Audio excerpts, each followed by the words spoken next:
All right, you ready? Yep, suppose. I forgot to pull it up. Let's go.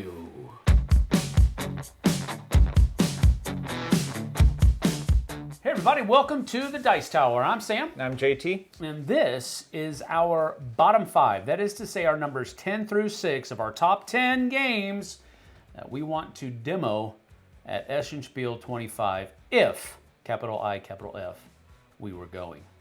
Correct. Sadly, We we're want not. you to demo for us and then There tell you us go. what they're like. We're going to live vicariously through you. That's correct. Considerably fewer games that I was interested in demoing than games that I was purchasing. For this Yeah, I list. think there was considerably fewer demos. So I Demos. guess all of those are going to probably demo too. But Sure. I came up with a list of, looks like about, 15. How big was yours? I honestly don't remember. Yeah, It was probably 20. 20, It was, yeah. It was something probably like that. 20. And whittled it down to 20. 10. Yep. All right, well, these are games that if we were going to Essen, we would be trying to demo these games in the particular order, 10 to 1. There you go. All right, let's hit it. My number 10. My number 10 is a game that it's a trick-taking game. And there are two kinds of trick-taking games, right? Yep. Basically, there are the the hearts variant where you're trying to get rid of them, Yep. and then you have the spades variant where you're trying to keep them. Correct. This is basically the spades variant of Rebel Princess. Rebel Princess, and this is called Zombie Princess. So I'm imagining instead of getting marriage proposals or trying to avoid marriage proposals, you're trying to get brains. Well, I don't know if you're trying to get brains, but yeah, so okay. You're trying to get body. You're trying to get something. You're trying to get something. Yeah. So I don't know exactly how this is, but that's exactly what what it is. With Rebel Princess, it's you're trying not to get points, but with Zombie Princess, you are trying to get points. Yep. So it's the antithesis, I guess, of Rebel Princess. I really do enjoy Rebel Princess as a trick taker. So this is one that I would want to at least very much try out if I were at Essen, based on how much I like Rebel Princess. So that's my number 10, Zombie Princess by Bezier Games. Nice. It's got a good name anyways.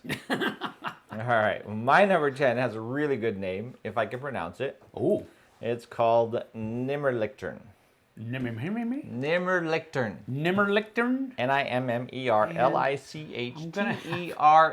Thank you for Nimmerlichtern. spelling it out. That'll help me as I'm editing. So this game, obviously a lot of these don't have a lot of information about them, but Right. this is a co-op game where you're playing kids in the 90s and you're basically fighting nightmares. It is a dungeon crawl type of game. So you and your little buddies are going through. Kids and you, on bikes, yep, yeah. and you're fighting these nightmares, and they're your own nightmares. Each of you has your own, like, nemesis night, like your own, like, terror. Yeah. That you have to deal with, plus you're dealing with the other ones in town. I don't know how it works exactly, but this is like a dungeon crawl. This is a zombie side or a, Gotcha. that kind. But yeah, 90 suburbs, kids on bikes. Yeah. Every round starts with a cool thing. Every round starts with a deck of cards. There's a deck of cards called the dream cards, and you have to flip over a dream card at the beginning of the round, and that'll tell you if your dreams were good, or if you had a nightmare, or if we had, and those will be like round modifiers type of thing. So that's a cool sounding game. Yeah, It it just does. sounds interesting. So, and the cover looks really cool. It's just creepy. I wonder if the name turned me off. Maybe. Maybe I saw it and I was like, that's not English. I don't know. Yeah, it's probably like a German name or something like that, right? But I don't know. It sounds pretty cool. Yeah, it and I does would sound definitely cool. try to play it just to see I'd be down if for I it. like it. So that is Nimmerlichtern.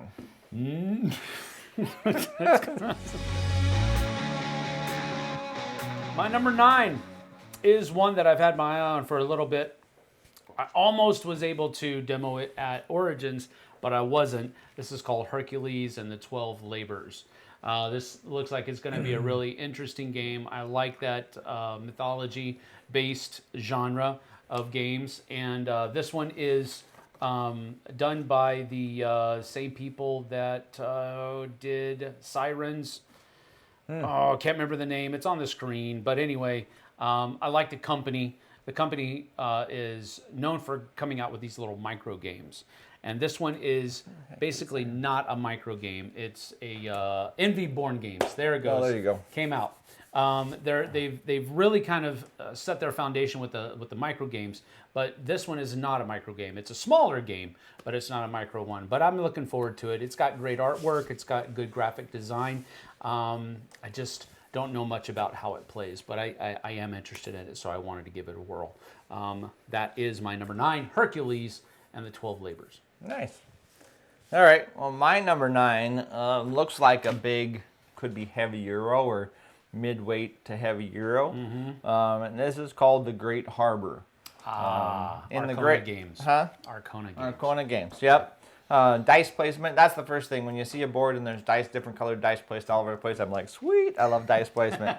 So, dice placement as worker placement. So in this one, you are building harbors, building ships, or not building harbors, you're building ships, you're expanding your harbor so you can hold more ships. And you're really collecting the resources and stuff like that to make your harbor, to make the trades, to all those kind of things. So the thing that got me about this is the table presence looks really nice. The pictures that they have of it look really nice. Yeah, and it looks pretty clean. So I would like to play the Great Harbor if I got a chance. This was my number 11. Yeah. It just squeaked off. It just squeaked off of my list at the very last minute. Really, Nice. it came out of nowhere, and it knocked the Great Harbor off. Nice. But Roman still. governors, I wrote down modular boards, action drafting, variable player powers. So. It's based on a Roman port that was known as. It was like the deal. Yeah. I don't remember the name of the. I think this one and this one each of you have your own little port towns, but I'm not sure. Oh, I'm not sure. Cool. But anyways, that's my number 9. Cool the beans. Great Harbor. Yeah, it's an interesting looking game for sure. All right, my number 8 is an expansion for one of my favorite games. I wouldn't say of all time, but Inish is a great game, very fun game, and they have another expansion coming out called Nemed. Nice. It's a modular expansion. I think they said it comes with 3 or 4 different modules that change how you play the game.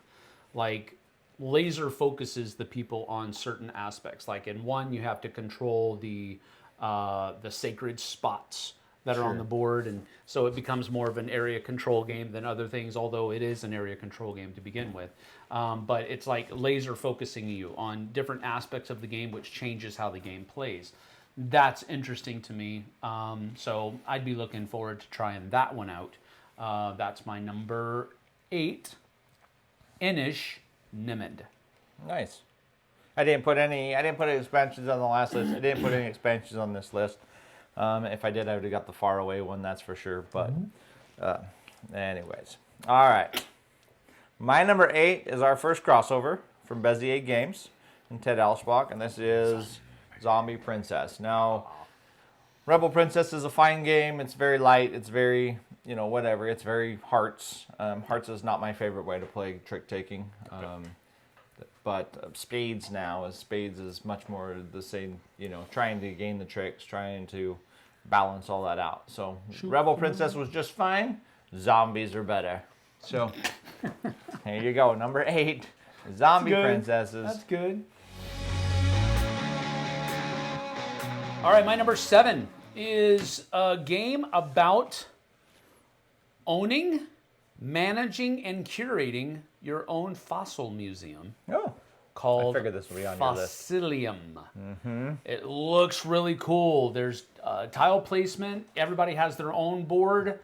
So you're able to put your tiles out there in different places. I believe this is one of the ones that has worker placement with different kinds of workers. I think. Maybe I'm wrong on that. There were a lot of them after I was going through. There was a lot of them that had worker placement. So it all kind of melded together. But this one looks cool to me. I'm not so much on the whole, because it looked like it had the cardboard fossil things that you had to put together. Yep. And I was like, that's why I just never made my list because of that. Kind of done with that. But I do like the theme. I do like the fact that it looks like it's a little bit more of a family weight level game. And I like the whole idea of owning and operating your own little fossil museum. I just think that's a neat theme as well. So it looks like it's going to be fun. I would want to try it out when I was there. That's my number 7, Fossilium. Nice. My number 7 is the coolest. Got the coolest title ever. Well, at least it's got the coolest tagline ever on the title. Okay, all right. It's called Almighty, the Godliest God Game. From Keen Bean Studios. I want to play this game. That's fun. In this game, you get to play a moody god. You either get to play the god of the sun, god of love, god of the dead, or god of storms. You get to play one of the 4 gods, and it's kind of an area control. You're trying to affect the people on the world, whether you want to affect them good or bad, depends on what they're doing. And you're trying to get believers in you and followers in you. So whether you force them to you just do it through rage, or whether you do it through love, you might as well give it a shot. So I think that thing sounds awesome. It's area influence, deck building, and hand management. That reminds me of Gods of Rome. With a cool theme. So. You remember that game? Yeah, I didn't think you'd like that one very much. I don't remember that game. Yeah, it reminds me. It has a couple of similar attributes as far as you're trying to affect your believers and how much praise they're giving you and that kind of stuff. It has some similarities that My brain went to, when I was reading this, my brain went to the old game Populous. I think it's called Populous on the computer. Like really old game. I'm sorry, most of you, if you know what it is, you're old. I don't know what it is. So I don't know, it must old. be 30 years old or something like that. And Populous, you had a little world that was 3D world you could spin around. But you could do all kinds of things with the people there. You could help them, you could hurt them, you could do all kinds of crazy things. That's what I thought of when I saw this. Almighty. Did you see the glint in his eye when he said you could hurt him? That's my number 7. I would love to play it. All right. At That Essen. sounds cool.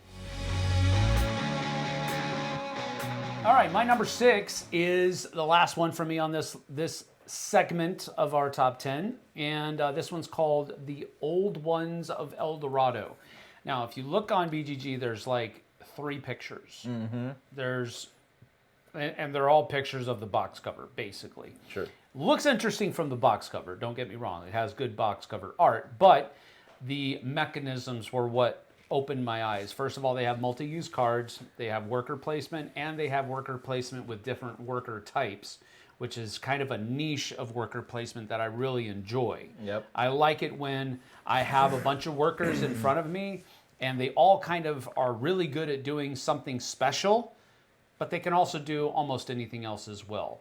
I like that kind of diversity, I guess you could say, in worker placement games. But there's also hand management, and when you have hand management with multi-use cards, those are 2 mechanisms that I really enjoy together as well. So I'm not so sure about the theme because I don't know exactly what we're pretty much doing here, but the mechanisms are what are pulling me in on this one, and I would at least want to sit down and try it out based on the mechanisms alone. So that's my number 6, The Old Ones of El Dorado. Copy that. That's a good pick. All right, my number 6 is our second crossover, right? Second crossover. We've already had one. This is the second one. Let me pick. Hercules. Yep. Hercules and the 12 Labors. Yeah. Hercules and the 12 Labors is, we have a lot of card games, or we have a lot of solo player games now that are cards and dice, and well, I was going to say, some of them aren't cards and dice. What's the Space Invaders one? I can't think of it right now. It just popped out of my brain. Under Falling Skies. Under Falling Skies is a great one, although it doesn't have cards, but you have 20 Strong, you have Kinfire Delve, you have Final Girl, you have all of these games that are coming out with that kind of stuff. Yep. Dice and cards. I'm cool. I like those games. I like 20 Strong. I like Kinfire Delve. And I'm in for the theme. So I would give this one a shot for sure. Yeah, absolutely. So that's my number 6, Hercules and the 12 Labors. Cool beans. That's awesome. All right, so we had, 2 crossovers then? 2 crossovers. So far. Yep. There's going to be more in the top 5. Surprise, there are. What? Yeah, We both like good games. Well, one of us likes better games than What? the other, but sometimes I was trying to it be gets nice. lucky. I'm not going to be nice anymore. All right, thanks for joining us, folks. Let us know in the comments what you think so far. Give us a like and subscribe here, and then head on over to the Flipside. That's where we normally put up content, and we'll have our top 5 over there. There's a link in the description below that you can use to get on over there and check out our top 5 games that we would want to demo at Essen. So do that, and we'll see you guys and gals on the flip side. Take care. See you later. Bye-bye.